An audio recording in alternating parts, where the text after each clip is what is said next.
Oke, kita berikutnya akan membahas yang namanya metode numerik untuk integral ya. Kalau metode numerik secara umum itu masalahnya metode numerik ini sebenarnya kuliahnya kalau di matematik 1 semester untuk berbagai masalah. Cuma kita hanya akan belajar metode numerik untuk integral dan metodenya juga hanya yang sederhana-sederhana. Sebenarnya untuk integral banyak metode yang lebih bagus dari yang dibahas sekarang gitu ya. Tapi memerlukan juga tingkat matematiknya lebih tinggi. Nah, kita lihat dulu. Apa itu metode numerik gitu ya. Coba tinjau masalah ini. Oh ya, kalian belum belajar fungsi E pangkat. Tapi biar aja dimunculkan, kita nggak akan ngitung juga. Ini fungsi E pangkat X kuadratnya adalah fungsi yang anti turunannya nggak bisa dicari. Ya, integral tak tentunya nggak bisa dicari. Berapa integral E pangkat X kuadrat itu nggak ada. Tapi grafik E pangkat X kuadrat ada, positif nanti. Berarti kalau diintegralkan, luas daerahnya ada gitu dari sini sampai sini. Nah, bagaimana ngitungnya? Gitu ya. Kemudian contoh lain ini saya punya persamaan ini. Mau dicari X yang memenuhinya. Susah. Ya, dihitung biasa, cara aljabar biasa, susah. Ada persamaan seperti ini. Mungkin di SMA hanya sampai 3 variabel atau 2 variabel. Kalau ada 10 variabelnya, nah ini namanya sistem persamaan linear, mencari X1 sampai X10 yang memenuhi ini. Nah, itu bisa manual tapi terlalu panjang hitungannya. Nah, masalah-masalah seperti ini tekniknya biasanya nggak dihitung nilai eksaknya tapi dicari hampirannya. Dan melalui teknik hampirannya itu menjadi lebih mudah, gitu ya. Nah, teknik hampirannya itu metode-metode untuk teknik hampirannya itu dinamakan metode numerik. Nah, meskipun dia metode numerik ini hasilnya berupa hampiran, aproksimasi, pendekatan terhadap nilai sebenarnya, tetapi keakuratannya dapat dikontrol gitu ya. Profesor dari mana? Profesor. Meskipun katakan ini yang soal nomor 2 aja ya. Solusi eksaknya nggak tahu nih, nggak tahu. Tapi dengan metode numerik kita bisa membuat hampiran yang sedekat mungkin dengan dia, meskipun nggak diketahui gitu. Nilai X aslinya nggak diketahui, tapi selalu bisa didekati sedekat mungkin. Makin dekat, rumusnya akan makin panjang ngitung, makin banyak ngitungnya. Kalau mau kasar aja hampirannya cukup, biarlah galatnya besar gitu, selisihnya jauh. Nah, hitungannya lebih sedikit gitu ya, tergantung. Jadi hukum alam berlaku, kalau mau hampirannya bagus, ya hitungannya harus banyak, harus capek. Kalau mau kasar ya boleh lah hitungannya sedikit. Sama aja kita nanti kerja gitu ya. Kalau mau uangnya banyak, ya harus kerjanya juga yang berkualitas dan banyak gitu ya. Gak bisa kerjanya nyantai, duitnya banyak gitu ya. Oke. Nah, yang akan kita pelajari khusus mengenai menghampiri bentuk integral tentu ini. Nah, kalau kita menghadapi integral tentu seperti ini, biasanya ada 3 macam fx ya. Yang sederhana, anti turunannya mudah diperoleh, yang nggak usah pakai numerik, dihitung aja kayak contoh-contoh sebelumnya. Kalau fx-nya rumit, misalkan tangen akar x dikali sin dari x pangkat 3 dx, waduh, pakai substitusi juga mungkin susah sekali, belum tentu bisa. Nah, itu perlu dihampiri pakai metode numerik. Atau fungsi hasil percobaan. Jadi hanya ada tabel data, X-nya sekian, Y-nya sekian, X-nya sekian, Y-nya sekian. X, Y-nya tergantung masalahnya gitu ya. Nah, perlu diintegralkan. Nggak ada fungsinya, nggak ada ekspresi fungsinya. Hanya ada tabel data, perlu pakai hampiran numerik gitu ya. Oke. Nah, berdasarkan metodenya, kita akan mempelajari metode ini. Persegi panjang, trapesium, Simpson. Persegi panjang ini Riemann yang udah dibahas di depan. Ada persegi panjang kiri, kanan, atau tengah gitu ya. Yang ini saya akan kemukakan saja rumusnya dengan gambarannya. Nggak pakai contoh. Contohnya nanti kalian kerjakan sendiri. Yang ini saya akan bahas contohnya dengan detail. Gitu ya. Karena nanti tahu yang trapesium, otomatis ngitung yang ini juga tahu dan gampang gitu ya. Tapi kita lihat dulu ini rumus-rumus yang metode persegi panjang. Jadi metode persegi panjang untuk hampiran integral itu ada 3, persegi panjang kiri, kanan, dan tengah. Yang kiri kita lihat dulu. Jadi prinsipnya gini. Ini udah di depan jadi agak cepat aja. Saya mau menghitung integral AB fx dx.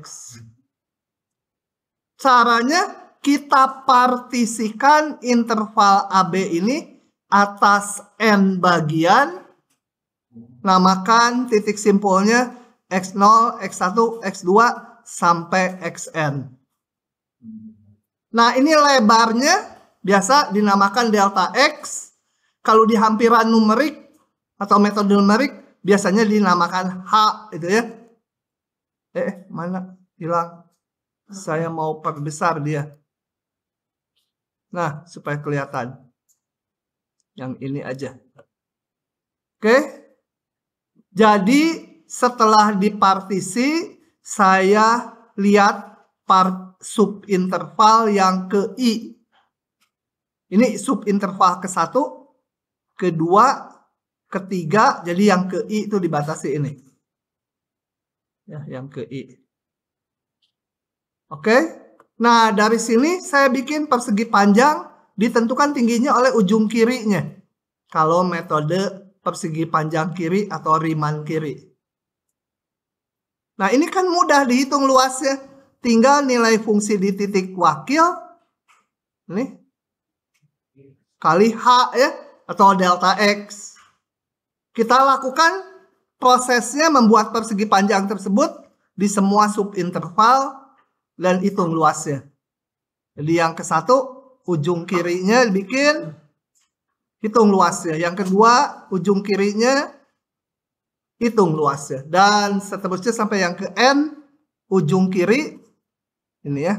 Ini bukan ujung kanannya, kebetulannya ini tingginya sama. Pakai ujung kiri. Sini yang terlambat. Pindah duduknya di depan. Jadi luasnya tadi ini adalah H kali Fx I-1. Saya masuk ke rumusnya ini di bawah. Nah,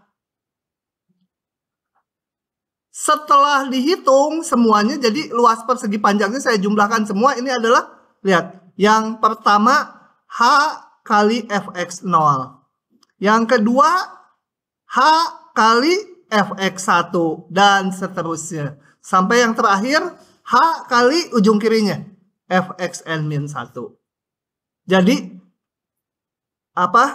integral ini kita hampiri, simbolnya seperti ini, aproksimasi dengan rumus ini. Ini adalah rumus metode persegi panjang kiri atau Riemann kiri. Ya, ini left Riemann sum. Tentunya nilai integral ini dengan hampirannya berbeda ya. Kelihatan ini ada bolong, ini kelebihan, ini kekurangan, ada kelebihan, kekurangan, pokoknya beda. Nah, perbedaan antara nilai asli, nilai eksaknya dengan nilai hampirannya disebut galat, gitu ya. Jadi galat itu simbolnya E dari error. Aduh banyak R-nya susah.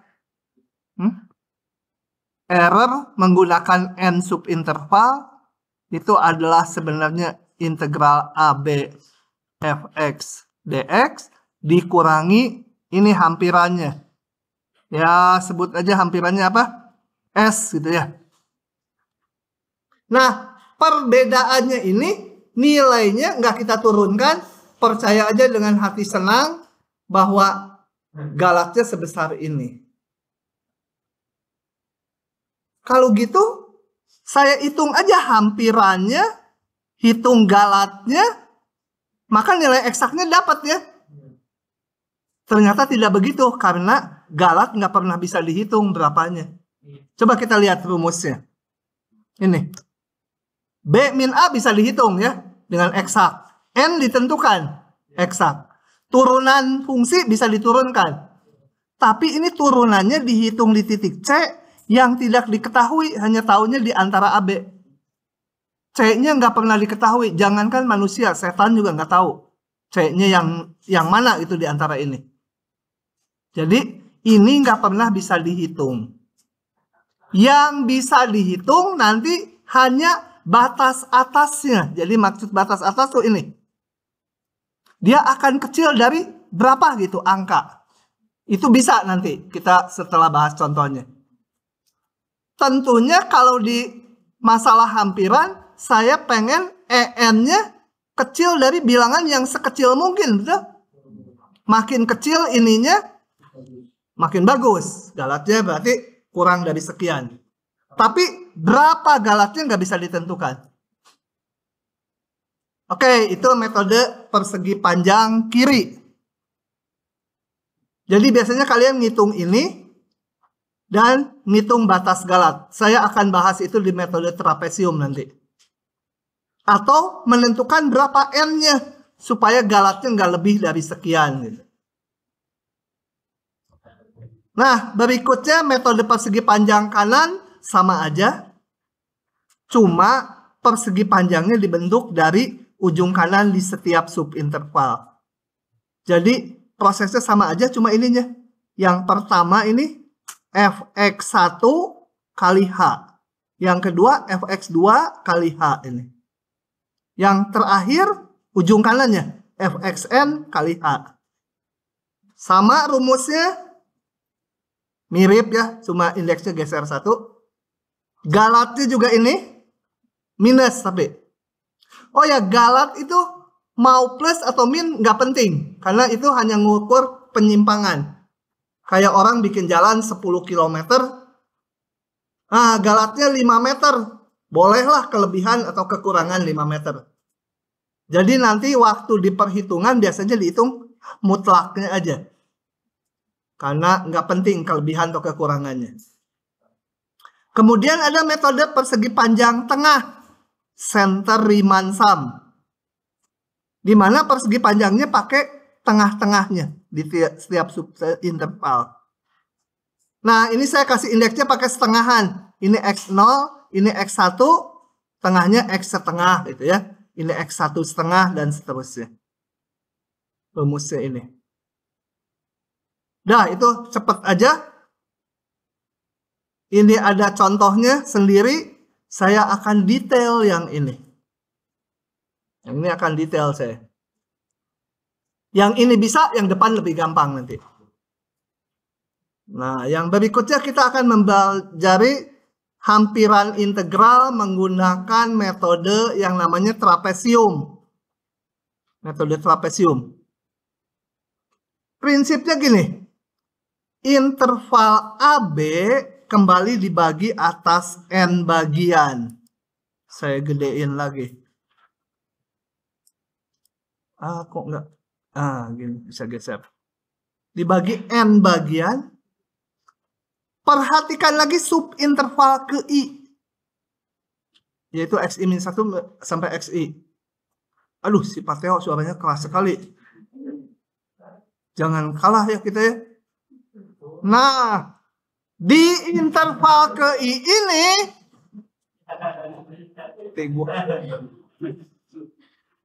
di interval ke I kita bikin trapesium pakai ujung kiri dan ujung kanannya. Dari sini tarik ke fungsi. Ini tarik ke fungsi. tarik garis lurus, jadilah trapesium. Maka integral sepanjang xi-1 sampai xi kita hampiri dengan luas ini, trapesium ini. Luas trapesium ini berapa? Sisi ini ditambah sisi ini bagi 2 kali tingginya ya. Paham ya luas trapesium? Lupa lagi, aduh cilaka. Saya jadi curiga. Ngegambar fungsi sin aja salah. Luas trapesium mungkin lupa. Kamu ingat nggak? Lupa tuh. Benar aja. Hah? Oke ya. Jadi luasnya untuk yang satu ini, yang ke I adalah H/2. Kemudian sisi kiri tambah sisi kanan. Y-nya ya. Nah, seluruhnya gimana? Seluruhnya integral semula. Saya pecah-pecah. Integral x0 sampai x1, x1 sampai x2, sampai yang terakhir xn-1 sampai xn. Setiap subinterval ini dihampiri dengan metode trapesium ini. Jadi yang kiri ini, yang pertama itu H/2 kali fx0 tambah fx1. Yang ke interval kedua H/2 fx1 tambah fx2. Gitu ya. Ini. Yang ini H/2 kali fx2 tambah fx3 dan seterusnya. Jadi integral ini sekarang dihampiri oleh ini. Ini kita sederhanakan saja.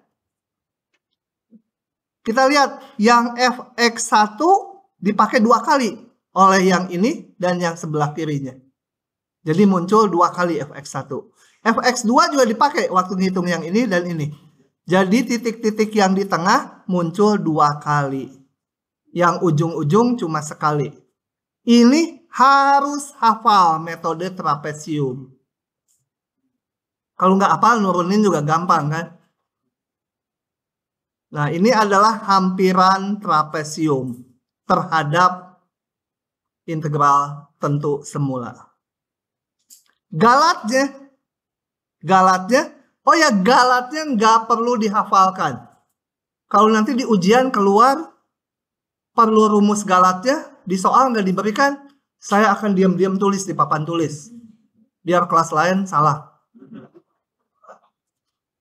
Oke. Oke. Jadi rumus galatnya yang persegi panjang juga tadi nggak usah dihafal. Dijamin diberikan kalau enggak. Saya nanti ini contohnya. Saya akan buka aja karena ada hitungan gini panjang. Males kalau nulis. Coba ya, kita buka. Memakai N sama dengan 6. Jadi subintervalnya dibagi 6 ya, intervalnya. Aproksimasilah integral ini memakai metode trapesium. Saat ini kita belum bisa mencari eksak karena integral per X sama ln kalian belum belajar apa itu ln. Jadi belum bisa itu ya. Kita akan hitung pakai hampiran. Di sini kumpulkan dulu mana A-nya, mana B-nya, batas integralnya, N-nya sekian, fungsinya ini. Udah tinggal masuk aja ke rumus ini. Tentukan dulu H-nya. H-nya adalah B min A per N. 1/6. Nah, dari situ saya dapatkan ini. Interval 1, 2 dibagi 6. Naiknya 1/6. Ini 1/6. 1, 2/6. 1, 3/6 gitu ya. Sampai 1, 5/6. Kemudian 2. 1, 6/6. Kalian di ujian cukup nulis gambar gini. Atau mau ditulis gini juga boleh. Atau digambar kayak tadi boleh. Udah tinggal masuk rumus ini yang harus hafal. H/2 ini 1, ujung-ujung tengahnya 2. 2 kali nilai fungsi.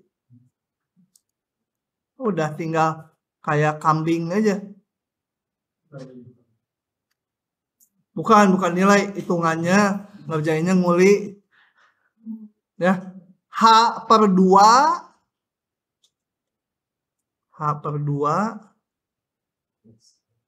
kali ini fx0, 2 kali fx1, 2 kali fx2, 2 kali fx3, 2 kali fx5, tambah yang ujung hanya 1 kali fx6. Masukannya fungsinya ini 1/x. Ini menjadi 1/6. Yang ini 1/, ini tuh kalau saya hitung 1/6 tuh 5/6 diseperkan jadi 6. Salah. 1/6 itu 7/6. 7/6 diseperkan jadi 6/7. Yang ini 8/6 diseperkan kali 1/x. Jadi 6/8, balik aja. Udah gitu aja, gampang pisannya. Salah juga setengah kelas gerak di ujian. Bingung nggak coba? Nah, yang susah kalau berhubungan dengan galatnya. Tentukan batas galatnya. Kalau galatnya nanti nggak bisa dihitung. Kita akan coba hitung nanti nggak bisa itu ya. Kalau batas galatnya itu artinya galatnya kecil dari berapa. Harus alasannya yang kuat, bukan angkanya. Ya, coba kita lihat. Untuk menentukan batas galatnya, ya saya coba hitung dulu, masukkan ke rumus galat ini. Jadi saya perlu turunan 2. Hitung dulu turunan 2-nya. Turunkan sekali jadi ini, turunkan sekali lagi jadi ini. Masukkan ke rumus galat. Perhatikan ini ada yang merahnya nih. Bukan datang bulan ini. Ini artinya diingat. Kenapa saya kasih warna merah? Karena waktu bikin diktat ini mahasiswa sebelumnya ini masukinnya selalu aja X gitu. Bukan, ini C gitu ya. Jadi kita masukkan ke sini. Tadi apa? Yang dihitung mutlak aja, mutlak galat. B min A pangkat 3. Ya. 2 min 1 pangkat 3 bagi 12n kuadrat. Nggak usah dihafal, ingat rumusnya. Nggak usah dihafal, ingat. Bukan, ingat, nggak usah dihafal. Kalau nggak usah dihafal, ingat mah udah ingat gitu ya. Kali turunan 2 di titik C. Jadi ini C yang nggak ada X ya. Suka X aja nanti terjadi. Coba aja di ujian. Saya fotoin tuh. Masih bikin X juga itu. C-nya di antara 1 dan 2. Nggak tahu. Jadi ini nggak bisa dihitung. Ya yang ini bisa disederhanakan ya. Saya sederhanakan dulu yang angka-angkanya. Nah. Kemudian. Ajannya sekarang baru 11:30. Nanti sholatnya setelah kuliah aja. Boleh dijamakan ke asar ya? Hah? Lohor ke asar boleh kan ya? Hah? Ini mah boleh katanya, ngaco nih.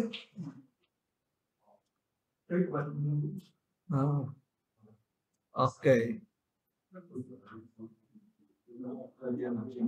Nah, jadi yang ditanya batas galatnya. Maksudnya apa? Artinya sekarang harus menentukan ini kurang dari berapa, ini harus jadi angka nih, tanda tanya itu. Nah, sebelum ini dilanjut, saya mau nanya dulu di pinggir. Ini yang lain dulu. Kalau C di antara 2, jangan 2 lah, 3 dan jangan 3 lah. Di antara 5 dan 3 gitu ya. Maka C kuadrat kecil dari berapa? 25. Bener ya? Paham? Kalau saya tulis gini bener nggak? Sebentar. Kok nggak bisa ngehapus? Harus pakai penghapus beneran. Kalau saya tulis kecil dari 60, benar nggak? Benar ya? Nah, yang gini namanya batas atas. Jadi, C kuadrat kecil dari 25, benar. Ya. Jadi yang namanya batas atas itu nggak tunggal. Begitu ketemu satu, semua yang lebih besar jadi batas atas. Ya.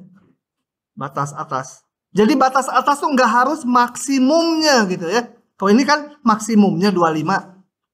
Boleh maksimumnya, boleh yang lebih gede. Sekarang saya mau nanyanya, seper-C kecil dari berapa? Hah? Berapa? 1/8.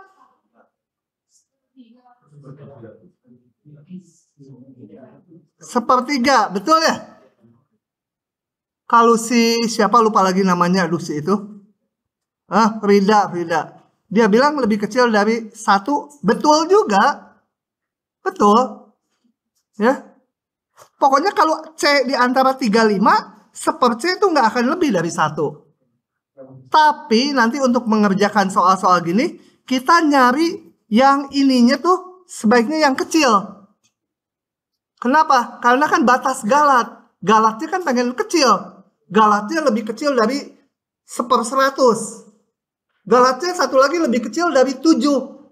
Bagusan yang galatnya lebih kecil dari 1/100 kan? Galatnya kecil. Oke. Nah, di sini sama. Ini kan udah bilangan. Seper-C pangkat 3 kecil dari berapa? C-nya di sini sekarang 1, 2. Kenapa nggak bisa dihapus? Kamu tuh bandel bisa. Ini kan lebih kecil dari 1/216 kali 1 gitu ya. Ya, atau 1/216. Buka aja mutlak. Jadi ini batas galatnya nih. Kalau orang lain nulisnya ini 0,1 boleh. Ininya jadi lebih gede nanti hasilnya. Rada jelek gitu ya. Jadi nggak tunggal jawabannya. Inilah ini. Jadi nanti kalau di ujian ada gini, angkanya bisa beda-beda tiap orang. Nggak apa-apa. Asal logikanya ini kenapa gitu. Paham? Paham kalau gini mah. Ditutup, ngerjain lagi, nggak bisa gitu ya. Nah, nanti mulai bab yang akan datang saya pakainya, saya teorinya ringkas aja. Satu contoh berikutnya kalian yang ngitung, harus diupload. Upload ke, nanti saya bikin postnya. Supaya kalian kerja, kalau kerja itu nempel gitu ya. Kalau dengar itu nggak nempel, nanti bubar kuliah. Kali ditanya kuliah apa? Oh ya, ada metode itu. Metode apa udah lupa juga namanya. Besoknya, udah nggak tahu kuliah apa. Oke. Ada pertanyaan? Nggak ada seperti biasa. Itu si garis-garis mau nanya nggak kamu? Yang ketutupan nama Elizabeth. Hah? Nggak ngerti? Oh, nggak nanya. Oke. Begitulah. Sekarang pindah ke metode yang kedua. Metode Simpson. Bukan Samson ya. Kalau Samson itu kan katanya, nah metodenya gini Simpson tuh. Saya terangin dari gambar aja, nanti rumusnya belakangan. Mana? Saya akan jelaskan dari gambar. Kok gedean. Nah, metode Simpson tuh gini. Interval AB kembali dibagi N bagian. Kemudian perhatikan interval ke I dan interval ke I+1. Subinterval harusnya. subinterval ke I dan subinterval ke I plus 1. Kemudian di tiap titik simpul ini saya hitung nilai fungsinya. Tek, ini segini, ini segini, ini. 3 tuh, kan sakti 3 tuh. Unyang ada 3. Nah, melalui 3 titik ini kita bikin sebuah persamaan kuadrat. Ya. Kalau ternyata ketiga titik ini segaris, nanti waktu dihitung ketemunya ya persamaan garis, nggak apa-apa. Kalau mendatar, ketemunya nanti makan polinom konstan gitu ya. Tapi ini secara umum kalau ada 3 titik, kita berusaha membangun persamaan kuadrat melalui 3 titik ini. Nggak akan diturunkan. Karena di matematik juga ini diberikannya pembuktian rumusnya di tingkat 2 di kuliah numerik. Nanti kita langsung pakai hasilnya aja. Nah, kemudian setelah dibikin persamaan kuadratnya yang merah ya, yang biru tuh fungsi aslinya, yang merah tuh kurva hampirannya. Kita lakukan di semua subinterval yang lain. Tapi setiap 2 interval, X0 sampai X2, ini ada 3 titik, bikinlah persamaan kuadrat. X2, X3, X4, bikin persamaan kuadrat. Tentunya jadi kurva yang ini dengan kurva yang ini persamaannya beda, cuma nyambung aja di sini. Dan seterusnya. Dengan demikian N-nya harus genap ya. Kan makanya dua subinterval. Harus genap. Lebih keras dari suara Pateo itu ya. Pintu.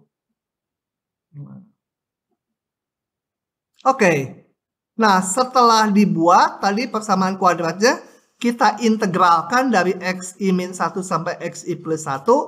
Percaya saja dengan gembira, hasilnya ini. Jadi, luas di bawah parabola ini, hasilnya adalah ini. Enggak saya turunkan. Nah, ini dihitung di setiap pasang interval ini. Jadi yang X0 sampai X2 kita hitung. H per 3, Fx0, 4Fx1, tambah Fx2.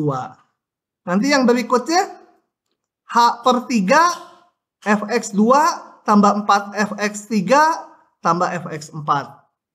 Nah, itu saya hitung di sini. Tadi udah dihitung pagi.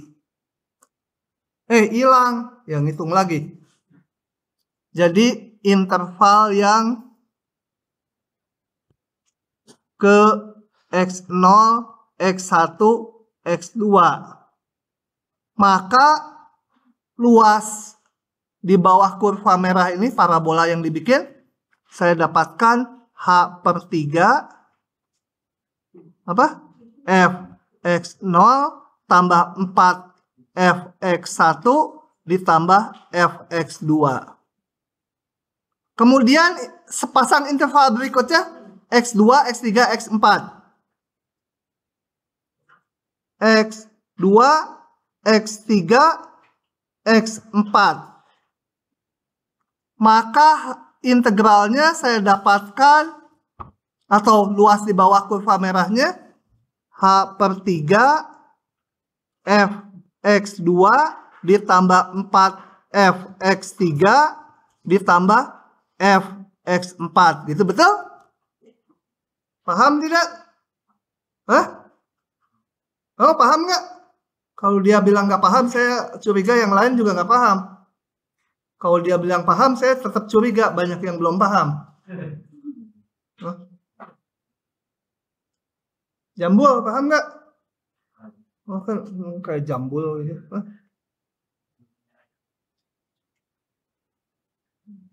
Ini, paham nggak? Kamu ini yang di ketutupan si Elizabeth? Bukan, belakang itu. Paham nggak? Bener.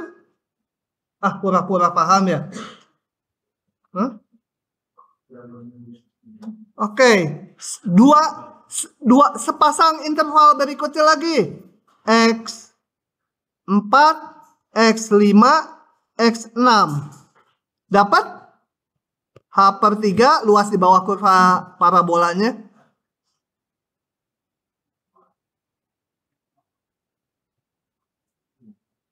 X6 gitu ya. Yang terakhir berarti Xn-2, Xn-1, ini Xn gitu ya. Dapat luas di bawah kurva hampirannya yang parabola f Xn-2 itu kan dapat 4 f Xn-1 f Xn gitu kan.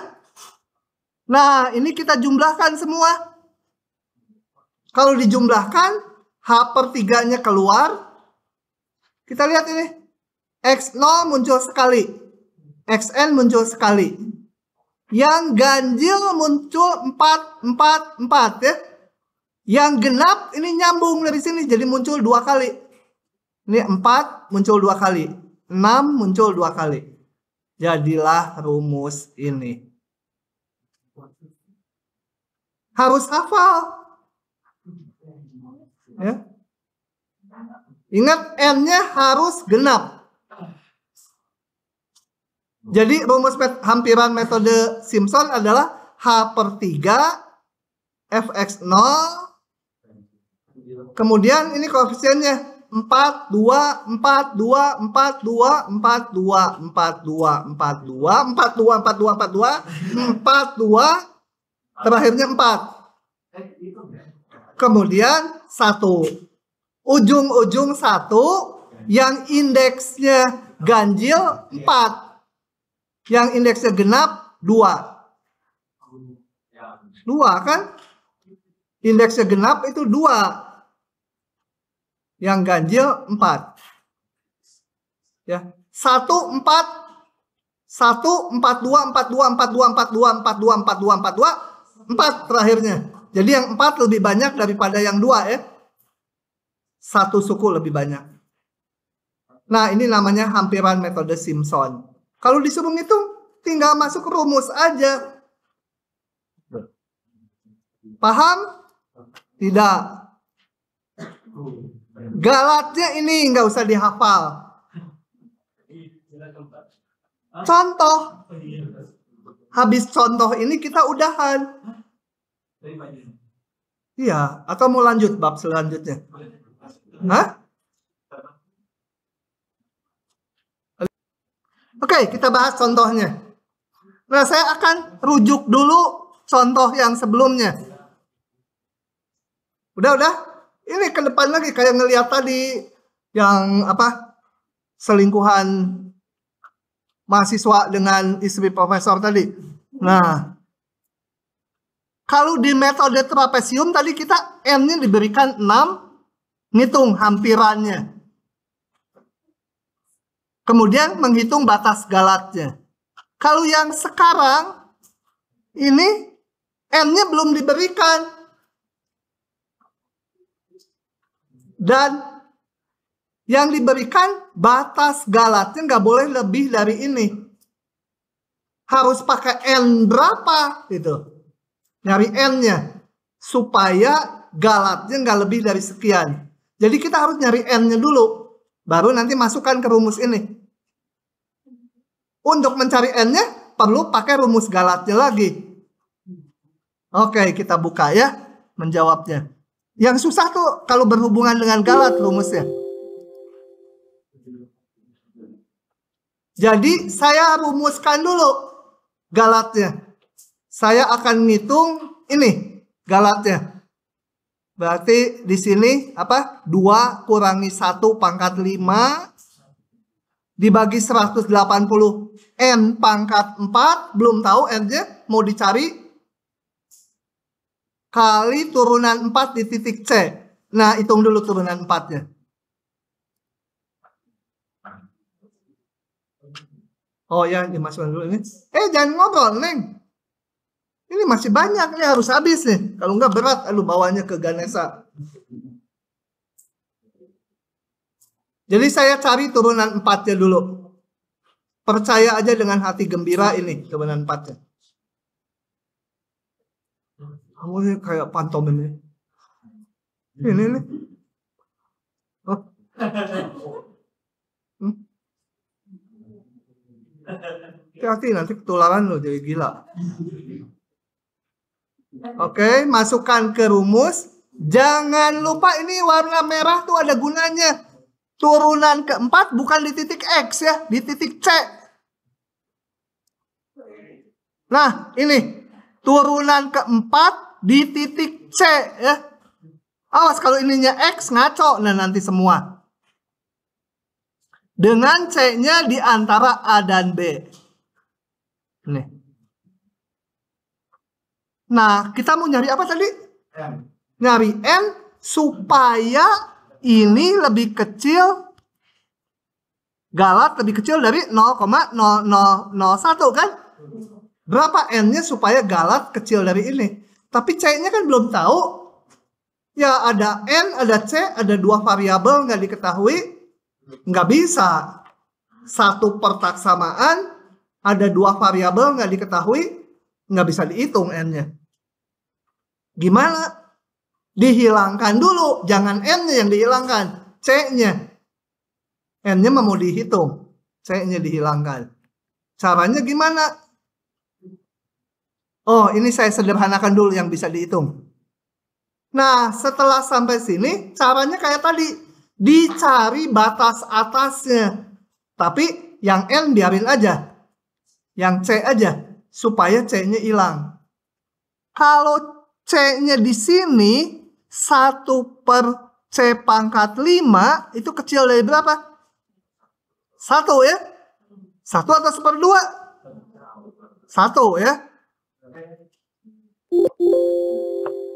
Jelek. Jadi dia lebih kecil dari ini. Sebenarnya kali 1 gitu ya. Mutlaknya kenapa hilang? Karena ini selalu positif. Ini 1. Ini 1/C⁵ kecil dari 1. Jadilah yang ini. Nah, baru sekarang saya bikin ini kecil dari 0,00. Gitu ya. Kalau ini kecil dari 001, tentunya yang EN kecil dari 001 juga kan? Ya udah, saya cari N-nya dari sini. Oke. Gimana nih caranya? Dibalik aja lah. 15N⁴/2. Kalau dibalik berubah ya. Ini kalau dibalik 1/10.000 jadi 10.000 kan? Atau N⁴ lebih besar dari 20.000 bagi 15. Diakarkan. Kok 4? N 4 akar 20.000 per 15. Boleh dibalik karena positif semua. Nah, ini kalau dihitung sekitar 6, sekian. Ya, ini kalau dihitung jadi ini. Sok, ada yang nyalin? Diulang. Oke, jadi kita punya hubungan ini. Kita harus mengambil N yang lebih besar 6, sekian. Karena N-nya harus genap, ya saya ambil N-nya 8. Boleh juga 10, 12. Makin besar N-nya, ngitung hampirannya makin panjang. Jadi cari aja N yang paling kecil, yaitu 8. Udah ini mah gampang. Tinggal interval ini dibagi 8. H-nya, lebarnya. Kemudian X0 sampai X8-nya tulis X0, X1 ditambah 1/8, tambah 1/8 lagi sampai 2. Tinggal masuk rumus Simpson yang harus hafal. H/3 kali apa tadi? Fx0 4, Fx1 2, Fx2 4, 2, 4, 2, 4, 1. Koefisiennya 1, 4, 2, 4, 2, 4, 2, 4, 1. Nah, ini mah hitungan biasa ya. Masukin aja ke fungsi ini. 1/X, 1/1. Ini 1/1/8. 1 per ini, 1 per ini. Bisa? Paham nggak? Neng, paham nggak? Yang pakai maskernya cuma di kuping sebelah.